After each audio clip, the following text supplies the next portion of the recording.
Welcome back to Doing Things Poorly. This week we're doing suspension on the Prado 120.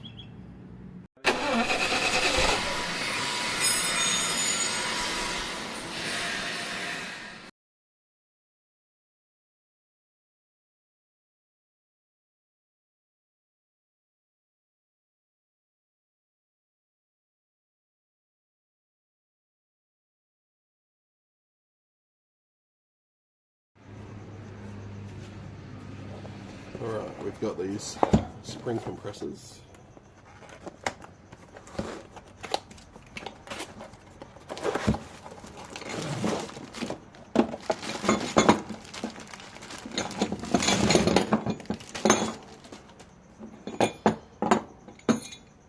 They seem really solid. Really good build quality, look like cast steel. That's cool. Right. And that's the spring that we need to get off. What do we need? We need to take that end cap off. That's obviously the end goal after these spring compressors. So let's get these spring compressors set up and we'll compress them down, see what happens and go from there. Okay, here we go. It's a 21mm socket. I'm just going to do both a little bit at a time. We want to have a look at this gap here. I don't know if you can see it. The gap around the spring. We want to make sure that's on there securely. Obviously, if that slips off, you're going to have a bad time.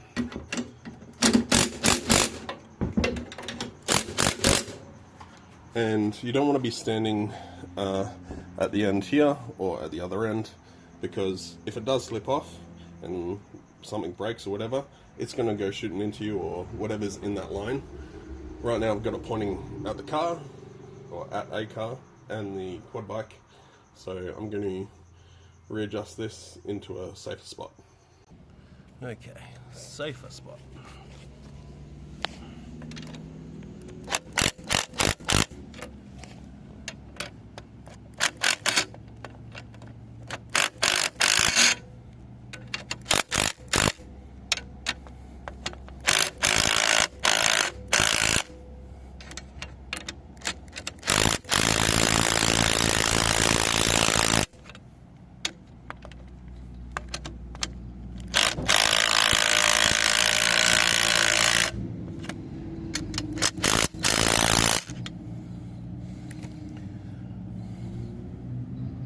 Well, I don't know how much is enough.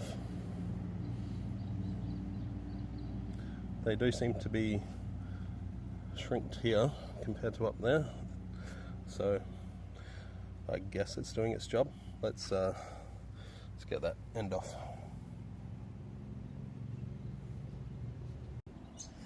Okay, this end is a 18mm by the looks. We're gonna give it a go. Hopefully don't get hurt.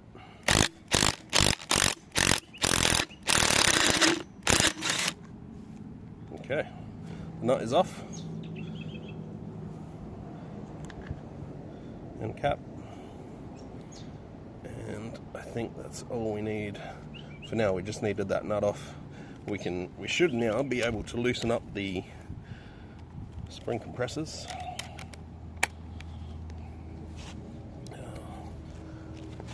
Being overly cautious because I just don't know what I'm doing, as per usual. That's what I'm here for you to laugh at. Trying to keep my hands and body away out of any potential danger.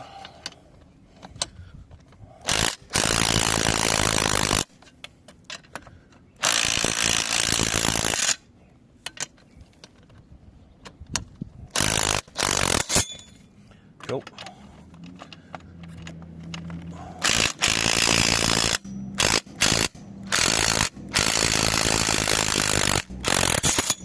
Excellent. No danger. So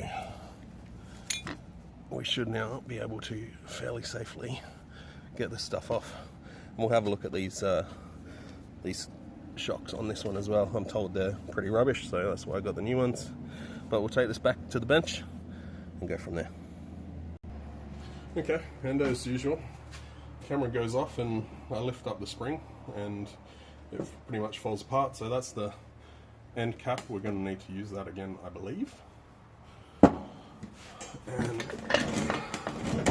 the spring and shock come apart. We may need that one as well. That's just the sort of sleeve, and you can see on that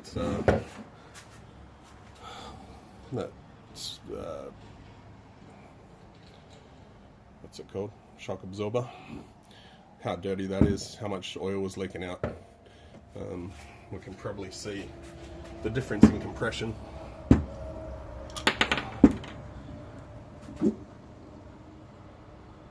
That goes down pretty quickly and easily. Probably not in shock, but yeah, I mean, look, we'll keep that as a potential spare, but that's good to know. There was this spacer or retainer or something that came out as well. Don't know if we need this part. Looks like it's retained in that plastic, so probably not. Put that to the side, and we've got a spring. Alright, I would do the other one off camera, and then we'll look at putting them onto the new shocks. Spring compressors going.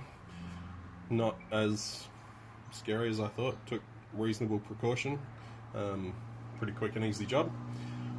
Now we've got to look at getting these springs onto the shocks. I'm not sure if I've showed you these yet. These are Webco Pro Series foam cell 2-inch lift. I don't know that they're any particular weight rating or anything. There's $350 for all four, so I thought that was a pretty good deal. Webco I use, or used to be used at least, in the Dobinson's kits before Dobinson's made their own shocks. So while they are a fairly cheap shock on the market, they seem to be at least trusted by Dobinson's, so can't complain too much. So we're matching the Webco with the Petters springs. I think these are 78/28 on the front and 78/29 on the rear.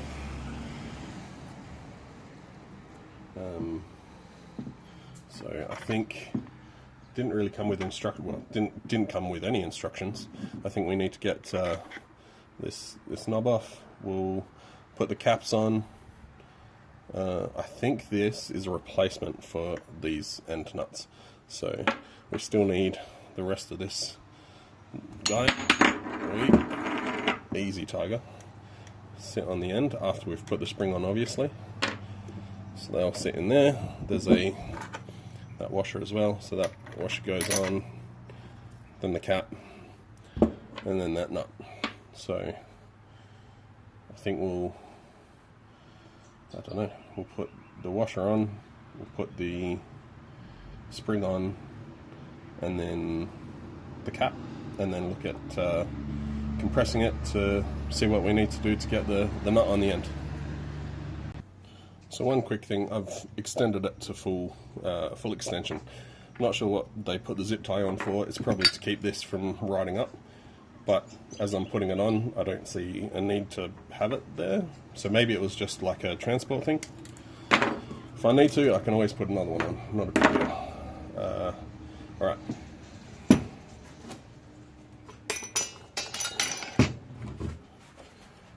What can you see? Let's adjust you. Okay. This red on yellow is going to look interesting, but you know me, I'm not about looks, just about getting the job done. So that's got to sit in. You seeing that? Oh, what's going on? I might have the wrong side. I don't know if this is for a particular side.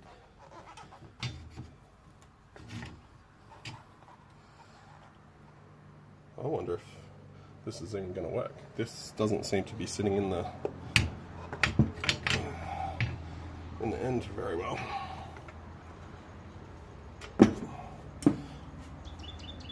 Okay, I'm just having a look at the existing ones. Seems like that's the small end of the spring, looking up to the top.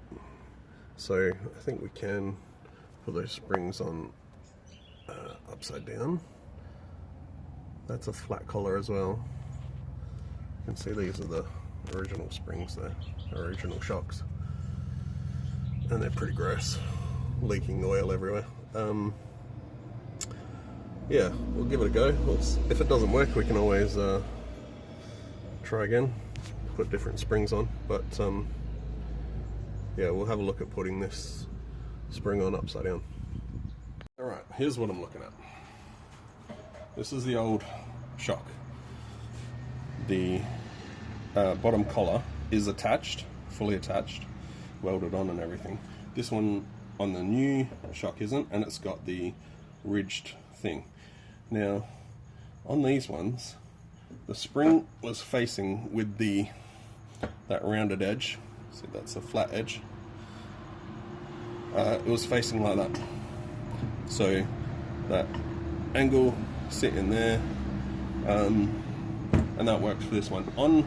As you just saw on the existing standard suspension, it seems it's the other way, as in that flat edge is at the top of the shock and the rounded edge is at the bottom, even though it's also a flat collar. What I've been looking at, and I am not entirely certain, but we're going to give it a go, is that you can put them upside down effectively as long as it sits right. So move these things out of the way.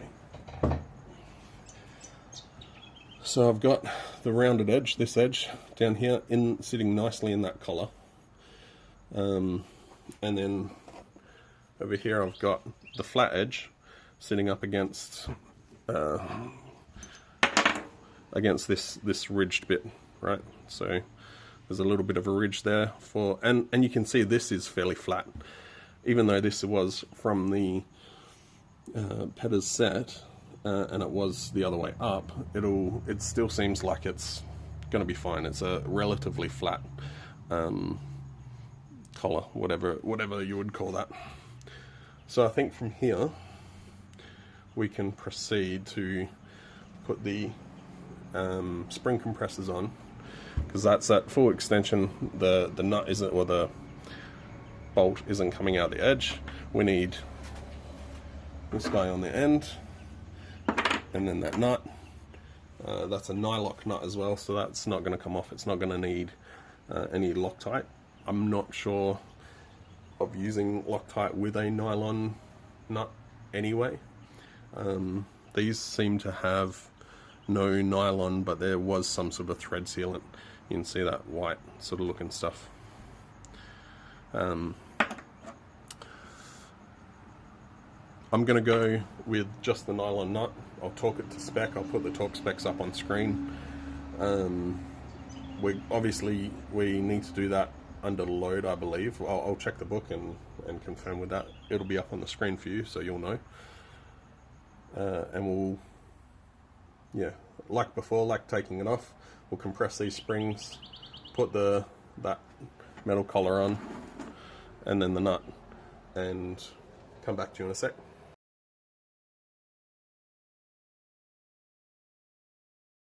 I think that's one assembled coil. You can see that end is sitting in there nicely, right in that that divot, whatever you want to call that. And up the top, same thing. Took quite a bit of compression on the spring to get it right, and to get the nut in. And also you need to be able to hold that tip to get torque on that, which makes it very difficult, near impossible from my understanding, to get a torque wrench on it, because you need to be able to hold that. I can't figure out any other way, or any way of doing it. So it's very snug. It's 25 Newton meters, which is not a lot. I've got two torque wrenches both take a socket, so that's going to sit over the top, and then you can't hold on to the rod. I'm not sure how you're supposed to get an accurate torque reading on that, or any torque reading. I don't know how you would set that up, but I think that's it. We'll get on with the other one. Oh, goodness, okay, that's both of them done. Sitting nicely on both spots. Torqued as much as I can. There's a spot here for a zip tie to hold that on. I don't know how effective that's going to be because it's a tapered sleeve, tapered shaft. So if you do the zip tie even slightly tight, it's going to want to ride up.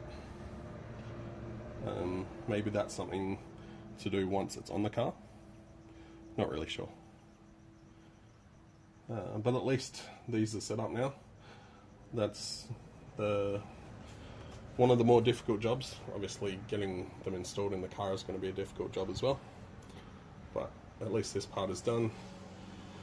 And we can move on to actually doing the stuff. We need to get the car up on the grass, on jack stands. Need the body on jack stands and a jack underneath the lower control arm, from what I understand. I put some instructions that ChatGPT gave me up on screen, and I've got the workshop manual as well. I might try and get some pictures of that up on the screen. But for now, that job's done. Let's move on.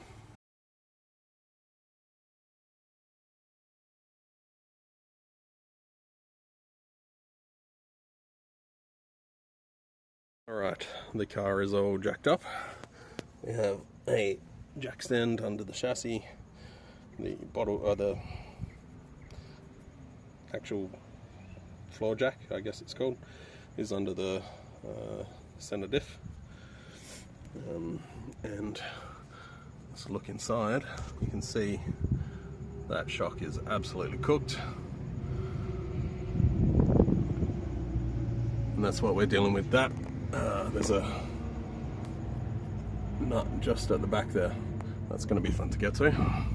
I've given these two front ones at least a quick spray with some just some lubricant. It's not even truck.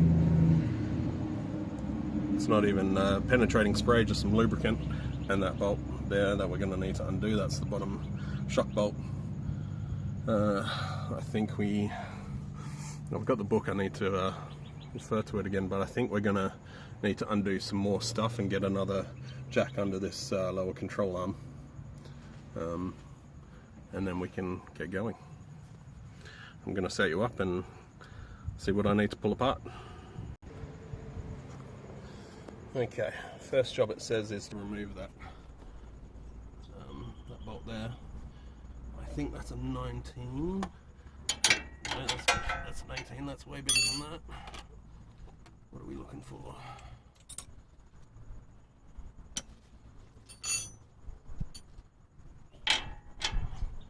Smaller than a 20, so it is a 19 that we need.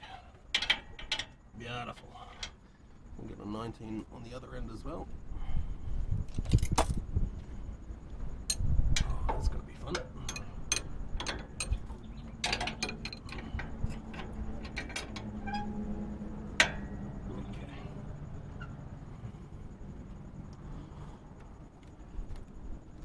Now all this should be able to be done with with hand tools.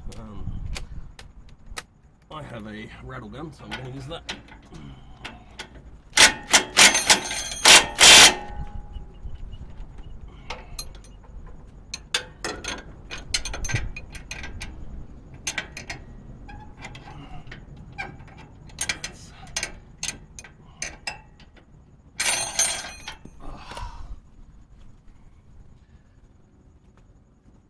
What a fun job.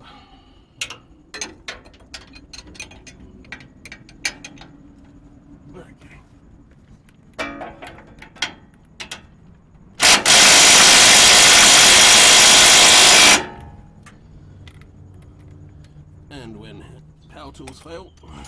out the breaker bar.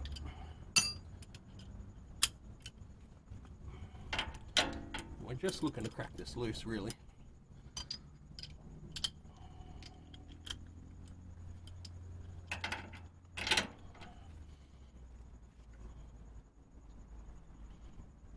that the right way? Undo. Righty tighty, lefty loosey. Oh boy. That is lefty loosey, right? Undo something, undo something. Yep. Right. Need more leverage. Pipe on the end of the breaker bar.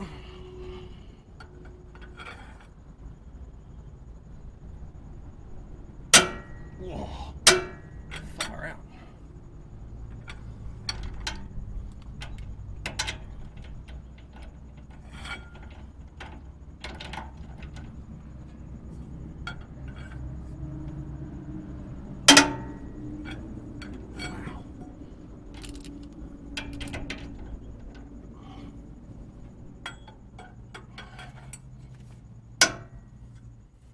Go. Okay, so that took a what, almost meter long pipe on the end of a breaker bar for it to really come loose. Now, with that one done, I might come up to the top and at least break these loose. I don't know what size these would be. 17s maybe? What have I got?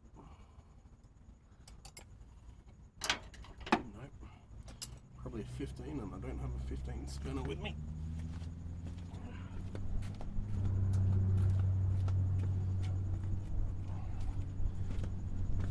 And again, these probably won't break free with a spinner. Just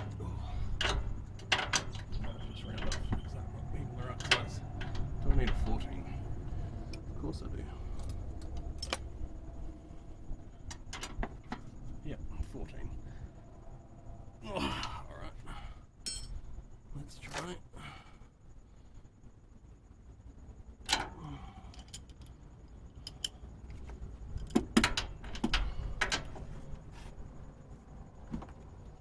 Oh, wowzers. Don't know if you can see that. Those are the ones I'm getting at. Took a fair bit of work. Oh. Even see if I'm on it. Ow! How are you meant to? What in the world? It's done, finally. That nut at the back is off, and just need to get those ones. This is almost out. You really absolutely need to have a long-handed spanner. If you're gonna attempt this, order one online early or get one from a local store early, but make sure you have one. I had to get the neighbor over. He had, thankfully, a long-handed spanner and made quick work of it. I was, yeah, going at it for a couple of hours really, but the right tool does the job. Crow's foot spanner thing didn't do anything to really help it. Just it's an awkward angle and an awkward spot to get to, so the long-handed spanner is the way to go. Alright, I'll get the rest of this out and have a look at pulling out this strut. Alright, I had to move that sway bar, or undo that sway bar, so that one just goes in there. Make sure you put the nut back on so you know where it goes. I couldn't get that connection undone, but undoing that one with that guy. I had to move the bash plate as well. That was in the way, but yeah, I've got that undone now. Now that sway bar or whatever it is moving, so I can get the strut out. Okay, hey. Alright, we can see now the difference in these shocks. These new ones, the Webco's, much bigger bore. I can't get my hand around that. That's pretty big. The standard factory Toyota ones, can quite easily get my hand around. It's probably, I don't know if the camera's doing it justice. It's probably at least 20% bigger bore size. As you can see, if we line them up, it's already a bit longer, and the travel will be a lot better as well. I don't have the figures, I probably can find them, but yeah, it's definitely going to be a better shock. That bush absolutely destroyed, brand new ones. So yeah, let's just get them installed. Alright, well, we've got those nuts in, that one at the back, and these ones here. We've got that bolt in. Haven't reconnected the sway bar because I need to do the other side. I'm going to do that off camera, save me some time. That just slots into there. We'll torque everything up once it's on the ground. Torque specs had been up on the screen, I'll also put them down in the description. But yeah, this side pretty much done, looking pretty good, sitting in there nicely. One thing to remember when you're doing this, so you've got the two nuts here facing you, and also that is sort of parallel, so keep that in mind because you're going to need to have your spring compressors on to clock this base bit around, and that'll clock that bottom. So have the spring compressors on, clock it the right direction, and you'll be good to go.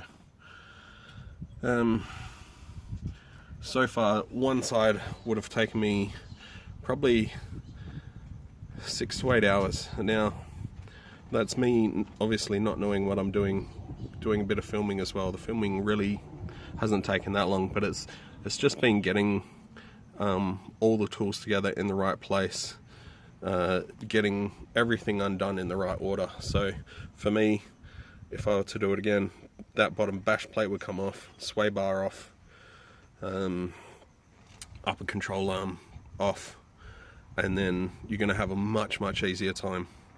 So that's what I'm doing on the other side. Obviously the sway bar's undone. I'm also battling a stripped bolt on that bash plate, so I can't fully remove it. That would make life a lot easier, because getting the other side sway bar off was a pain in the ass. But yeah, we're getting there, and my learnings can be your wins. Well, that's pretty much it. We've put the sway bar back on. Obviously we've done the other side, tightened up the sway bar link nut, tightened up those 3 bolts at the top. There was something else. Oh yes, that nut there. Well, with torque settings, obviously, of course, the upper control arm as well. Yeah, not a difficult job if you've done it before. If you've not done it before, it will take some time to figure out what you're doing. But yes, take off that sway bar, take off the upper control arm, take off that sway bar link, and it'll be a lot easier. Make sure your spring is clocked the right direction so that those 2 nuts up there are in line with where the shock sits down there. Other than that, it's relatively straightforward. Get a long 14mm, otherwise common hand tools. Rattle gun certainly helps. Yeah, definitely give it a go. I'll do the backs. I don't know if I'll include that in this video or the next, but if you're looking at doing suspension yourself, give it a go. It's hard. It's not the easiest thing to do, but it's also not the hardest thing to do. It's not, you know, it's not rocket science. It's just doing things logically in the right order, not getting frustrated, taking your time. I would recommend having a mate help you, even if it's just to pass your tools and stop you getting up and down from the ground. But yeah, make sure you've got a couple of jack stands. Get a jack underneath the wheel as well, or under the lower control arm. Get the car up on jacks, and yeah, you'll be right.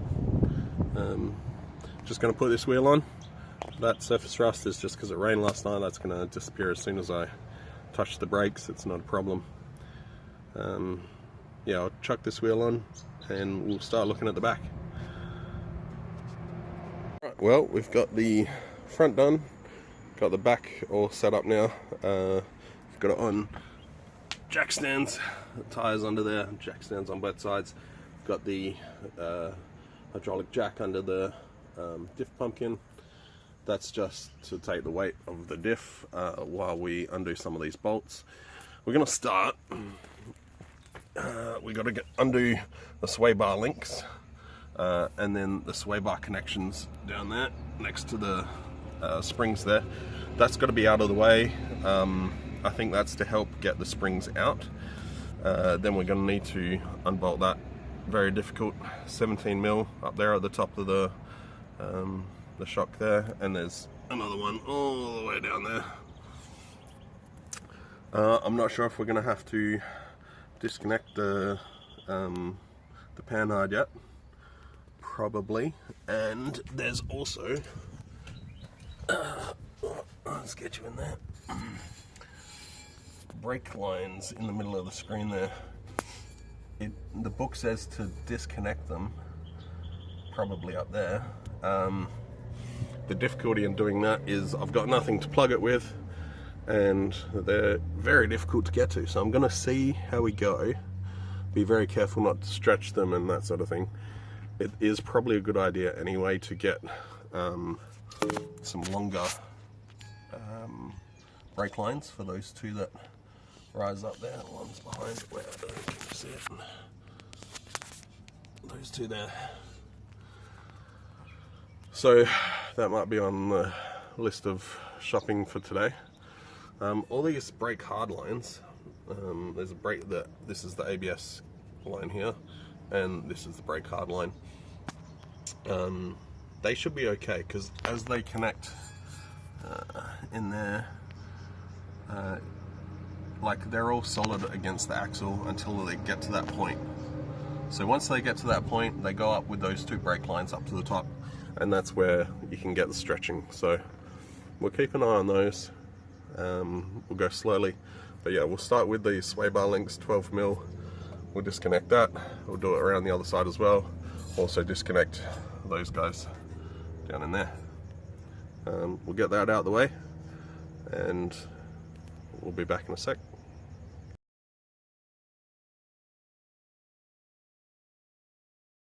Well, the shock is out. So pipe wrench on the body of the shock, because that whole unit is going to move with the nut. So the body and the nut move together. Got to hold this so that nut, where is the nut? Down there, can come off. And yeah, it's an absolute struggle. This, come on, focus. This guy here, this flat bit, you can get a 7mm on there. It's just not enough. Like, there's not enough to grip onto, and there's not enough leverage. The spanner is not long enough. It's just, that's not the way to do it. Getting something like a pipe wrench onto the body of the shock is what's going to get that shock off. Yeah, it's fairly straightforward once you get that first crack done. So, having a look at the difference in these shocks. Obviously this one's not extended right now, but the actual body of the thing is significantly different, just like the fronts. Even that the tube that it goes in, considerably bigger. The only, I don't know if this is a concern or what, the size of that versus the size of that is reasonably smaller. Also, this has a sleeve, like a bearing, maybe you would call it, that's all steel, whereas the new one doesn't. It's just a rubber. The inside diameter is the same, so I assume that's by design, and it will just give a bit more ride comfort. But yeah, we'll get that. I don't know why they put a zip tie on it, maybe just to hold it in place while transport so it doesn't shimmy out. Yeah, so next thing, I've got the jack under the diff. We're going to get this spring out. I've just got a block of wood under the wheel, like the hub, so that if it drops too much, it's not resting into the ground, it's just on that block of wood. Hopefully dropping down this jack will mean that this side will come down significantly more than the other, and we'll be able to get that spring out, slot the new spring in, and then we can at least get the new shock semi-positioned while we do the other side. Alright, let's have a look. So what I ended up doing is taking that jack out from under the diff and just move it under the control arm on the other side, and that really dropped down this side quite significantly. And if we have a look at the difference in these springs, we've got a bit more what do you call it,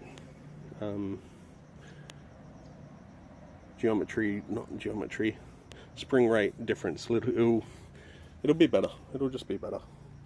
We'll get that rubber thing off that's caked in mud and whatnot, chuck that on there after we clean it up a bit. But yeah, just a little bit of downforce on here is moving that axle more than enough to get the spring in. So bit of tidy up, get the spring in. We're almost there. All right, springs are in. Up there in the tower, we've got that last spring that'll slot down into there when it's got some load on it. I got another jack down under this one just to raise and lower it a bit. Still had to be careful of these. Where are we? The brake lines there. I only just got these in without them really stretching. It was, I mean, that's why I got that jack under here, is that I didn't want the brake lines to be holding this end. Also took off the panhard rod. I'll get that in before starting the other side, at least loosely. But all that just to get enough leverage, enough space to get this spring in. So yeah, get that undone. Obviously you're going to have your sway bar links undone. That's fairly easy to do. So now I'll get the new shock. We'll get that somewhat installed, loosely installed, and then we'll look at the other side. Once again, we'll jack up this side to get the right balance of where that axle needs to be. But fairly straightforward, not too difficult, definitely easier than the fronts. A bit harder than I was hoping, but we got that nut on using the old rubber, instead of this one. This one's the old one. Got that one. So that obviously is much thicker and just was impossible to get that nut on. So I've still got to tighten that down. I'll do that before because it's only on by a couple of threads, so I'll get that on a little bit more before putting some more weight on the axle. Need to do the sway bar, the panhard. I've put some blue Loctite on the bottom bolts for the shock, and then the rest of the sway bar link there. So we'll just get it, a little bit more on the threads, and then we'll sort out torque specs and that sort of thing. But yeah, not too bad. Much easier than the front, as I said. Only took a couple of hours. Just keep aware of those brake lines as you're doing it. But yeah, pretty straightforward. As I said, tightened up those nuts, got it on the ground, made sure they're all torqued to spec, and yeah, just make sure you get the those tie rod ends. They're going to need to be done up and checked, because they'll be loose and they'll settle a fair bit. Give it 100 k's after you've done it, and also check all the nuts and bolts and everything. But yeah, it is sitting considerably higher.